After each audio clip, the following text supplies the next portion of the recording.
সঙ্গে রয়েছে আমি ঝুনেলা। তৃণমূলের প্রার্থী না করায় বিজেপির সঙ্গে যোগাযোগ, ভাই বাবুনের ভূমিকায় চরম ক্ষুব্ধ মমতা বন্দ্যোপাধ্যায়।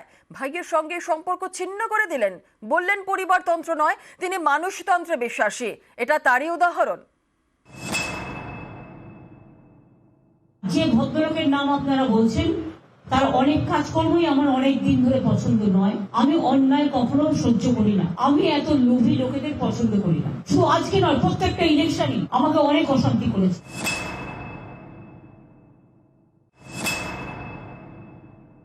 আমার পরিবারের ও কোনো মেম্বার বলে আমি মনে করি না। আজ থেকে আমি সব সম্পর্ক, শুধু আমি নই, আমাদের রক্তের পরিবারেরও যারা আছে সমস্ত সম্পর্ক ওর সাথে থেকে বিচ্ছেদ হয়ে গেল। আজ থেকে কোনো রিলেশন, আমার ভাই হিসেবে কেউ পরিচয় দেবেন না।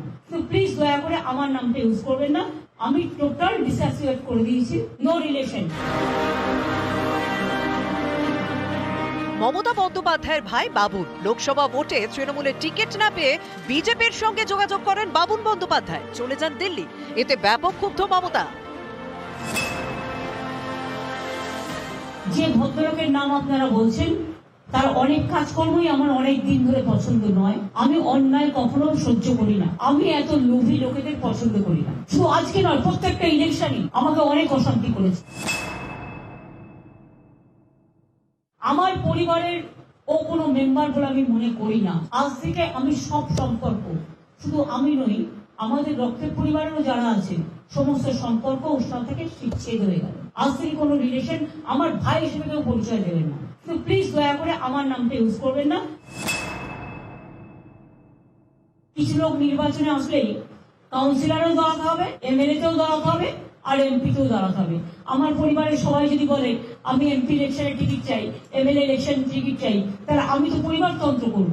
আমি পরিবারতন্ত্র করি না, আমি মানুষতন্ত্র করি। আমি পরিবারতন্ত্র করি না, একটা জলজান্ত উদাহরণ দিয়ে দিলাম। আমি বিজেপিতে যাচ্ছি, এটা একটা ফেক নিউজ। আমি বিশ্বাস করি মমতা বন্দ্যোপাধ্যায় পশ্চিমবঙ্গে যতদিন থাকবে ততদিন আমি মমতা বন্দ্যোপাধ্যায়ের সঙ্গে, নেত্রীর সঙ্গে থাকবো। এটা আমার জনগণের কাছে, সবার কাছে এই বার্তা আমি পৌঁছে দিলাম। নিউজ 18 বাংলা। আর এদিকে ভাঙলেন তবুও মচকালেন না বাবুন। 72 ঘন্টার মধ্যে দিদির কাছে ক্ষমা, তবে প্রশ্ন বিরোধিতায় অনর বাবুন। প্রার্থী প্রশ্নকে নিয়ে ক্ষোভ বাবুনের। মমতা ব্যানার্জি আমার কাছে ভগবান। ভগবানের কাছে যদি দুটো মার খেতে হয় সেটা কিন্তু আমার আশীর্বাদ।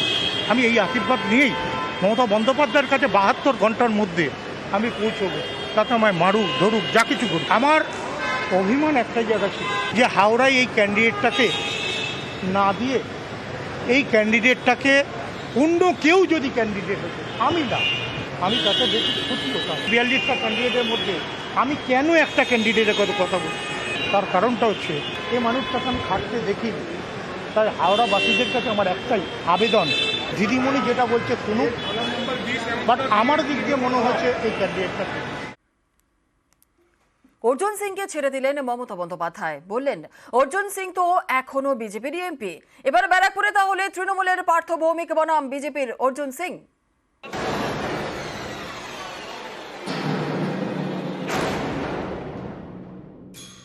ও তো এখনো বিজেপির এমপি, ও কিন্তু বিজেপির এমপি ছাড়েনি। ও এখনো বিজেপির এমপি আছে, বিজেপির টিকিট ইলেক্টেডে আছে। সুতরাং এটা ওর স্বাধীনতা, ও কোন পার্টিতে দাঁড়াবে না দাঁড়াবে, আমরা পলিটিক্যালি লড়াই করব। আমি বিজেপি সাংসদ ছিলাম, তো বিজেপি সাংসদ ব্রিগেড প্যারেড গ্রাউন্ডে ওনার মঞ্চে বসেছিল, এটা আমার জন্য খুব ভালো।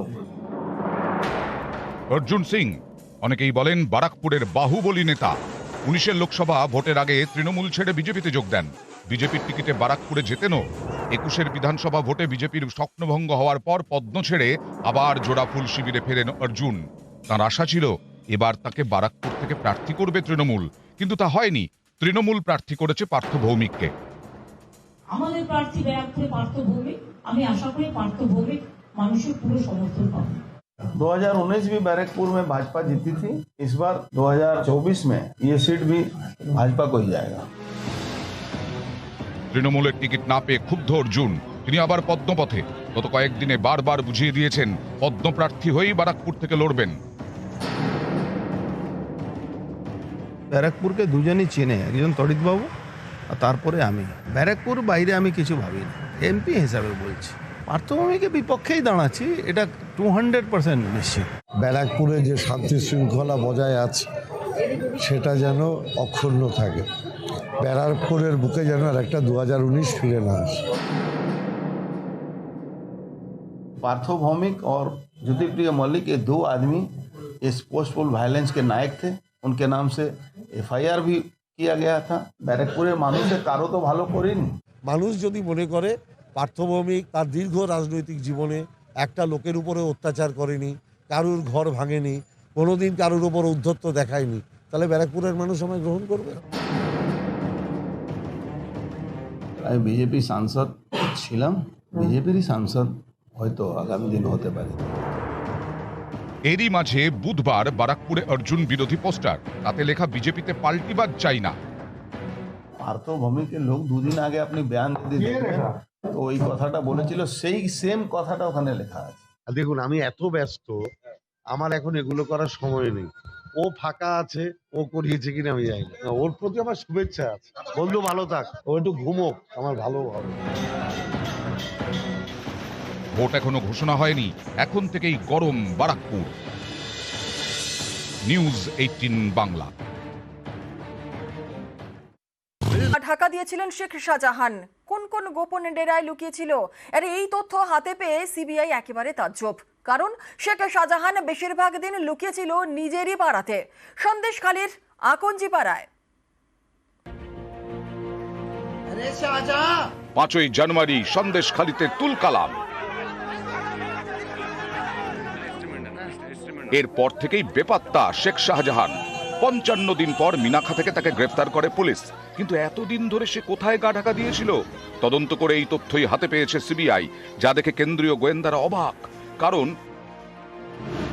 প্রায় 2 মাস ধরে বেপাত্তা ছিল শাহজাহান। এর মধ্যে বেশিরভাগ দিন সে তার পাড়াতেই লুকিয়েছিল।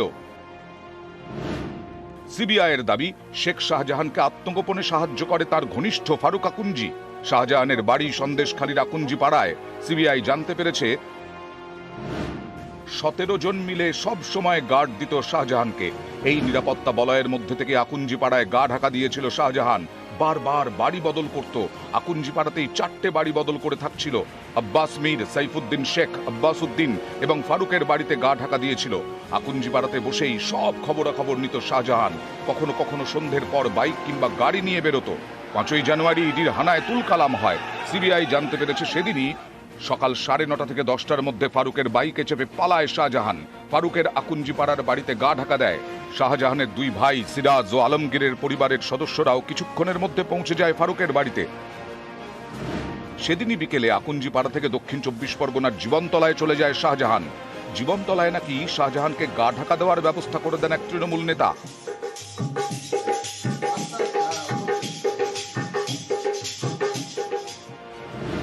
সিবিআইয়ের দাবি, তদন্তে তারা জানতে পেরেছে দিন 2 জীবনতলায় এক তৃণমূল কর্মীর বাড়িতে থাকেন শাহজাহান। এরপর জীবনতলা থেকে ফের আকুঞ্জি পাড়ায় ফিরে আসে শাহজাহান। আকুঞ্জি পাড়া থেকে নিউ টাউনের একটি ফ্ল্যাটেও বেশ কয়েকদিন যায় শাহজাহান। এই ফ্ল্যাটের মালিক সম্পর্কে খোঁজ নিচ্ছে সিবিআই। কেন্দ্রীয় গোয়েন্দারা এও জানতে পেরেছেন দিন কয়েক শাহজাহান মার্কেটের কাছে একটি গেস্ট হাউসেও গা ঢাকা দিয়েছিল শাহজাহান। গা ঢাকা দেওয়া অবস্থায় সন্দেশখালীর বেশ কয়েকটি এলাকায় যাতায়াত করত শাহজাহান। কখনো রাজবাড়ি, কখনো বয়ারমারি, কখনো কানমারি, কখনো আবার হাটগাছি। এর মধ্যেই হাটগাছির একটি স্কুলে কয়েকজনের সঙ্গে নাকি বৈঠকও করেন শাহজাহান।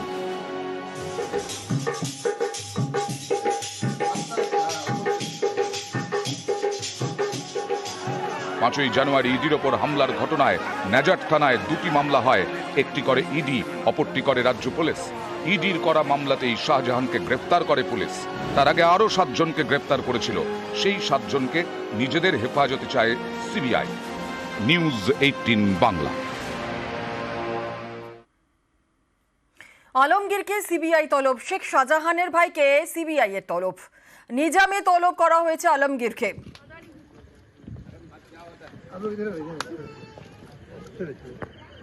আরো একবার আপনাদের জানিয়ে রাখি, আলমগীরকে সিবিআই তলব, শেখ শাহজাহানের ভাইকে সিবিআই এর তলব। নিজামে তলব আলমগীরকে শেখ শাহজাহানের বাইকে সিবিআই এর তলব। ওনার সঙ্গে তো আমার যোগাযোগ নেই, আমি কিভাবে দেবো ওনাকে?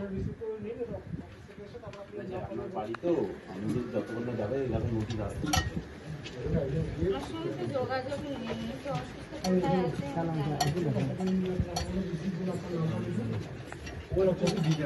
শেখ শাহজাহান ঘনিষ্ঠদের সিবিআই নোটিশ এবং শাহজাহানের 9 ঘনিষ্ঠকে সিবিআই নোটিশ পাঠিয়েছে। শেখ শাহজাহান ঘনিষ্ঠ আখতার মিয়াকে তলব। হাবিবুর আকুঞ্জের বাড়িতেও সিবিআই এর নোটিশ। সিবিআই দপ্তরে হাজিরা দেওয়ার নির্দেশ দেওয়া হয়েছে।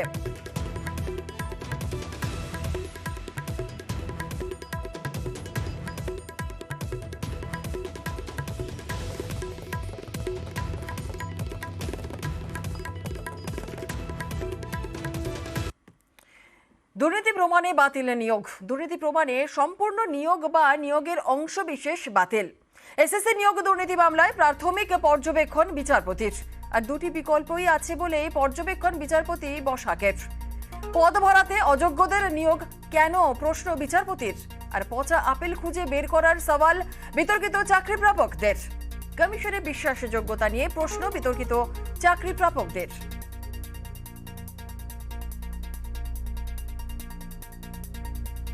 বিচারপতি দেবাংশু বসাক এবং বিচারপতি শাব্বার রশিদি নিয়োগ দুর্নীতি প্রমাণিত হলে বাতিল করা হতে পারে সম্পূর্ণ নিয়োগ প্রক্রিয়া বা আংশিক বাতিল করা যেতে পারে। আর এই দুটি বিকল্পই এখন আমাদের কাছে আছে। যদিও এটা একেবারে প্রাথমিক পর্যায়ে, অনেক কিছুই খতিয়ে দেখবে আদালত। সবটা অবৈধ হলে পরিণতি যা হওয়ার তাই হবে। পিছনের দরজা দিয়ে চাকরি পেলে তার সঙ্গে কি করা উচিত? 5 থেকে 10,000 জনের ভবিষ্যতের থেকে দেশের ভবিষ্যৎ বেশি গুরুত্বপূর্ণ। পদ ভরাতে হবে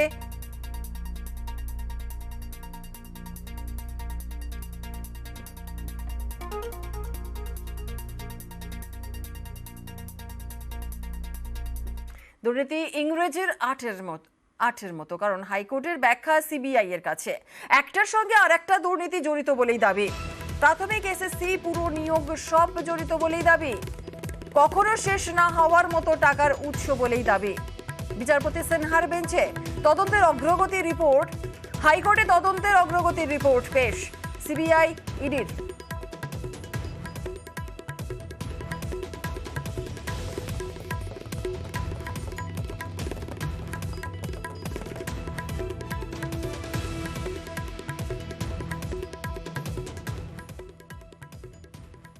কাকুর গলা রিপোর্ট অধরা। 2 মাস পরেও কাকুর গলা রিপোর্ট পেল না ইডি। সুজয় ভদ্রের কণ্ঠস্বরের নমুনা নিয়ে প্রশ্ন বিচারপতির, আর বিচারপতির প্রশ্নের উত্তরে জানালো ইডি।